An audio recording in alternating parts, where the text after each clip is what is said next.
এই শিয়াল, তুই আজ থেকে এই জঙ্গলে থাকতে হলে আমাকে প্রতিদিন একটা করে শিকার ধরে দিবি।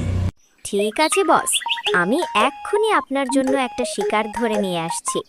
বেটা বাঘ, তুই আমাকে দিয়ে শিকার করাতে চাস? তোকে একদিন এমন শিক্ষা দিব যে তুই সারা ও তো 2টা শিকার দেখেছি, দেখি পটিয়ে নিয়ে যেতে পারি কিনা। ছাগলটা দেখি বেশ নাদুস নুদুস, দেখলেই জিভে জল চল। এই যে ছাগল ভাই, আমাদের বনের রাজা বাঘ মামা তোমাকে ডেকেছে, তার কাছে খাবার আছে। ভাই গাধা, বনের রাজা বাঘ মশাই তোমাকে ডেকেছে।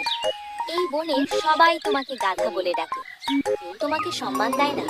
তাই আমাদের রাজা মশাই তোমাকে নতুন একটা নাম দেবে, যাতে তোমাকে আর কেউ গাধা বলে না ডাকে। আমাদের বনের রাজা বাঘ মামা আমাকে ডেকেছে আর আমি যাব না, তা হতে পারে না। চলো। যেও না বন্ধু, ওরা তোমাকে বিপদে ফেলতে পারে।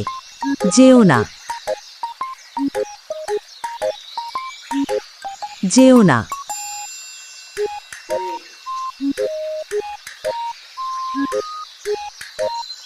এই নাও বাঘ মামা, তোমার জন্য একটা শিকার ধরে নিয়ে এসেছি, অনেক কষ্ট করে এনেছি।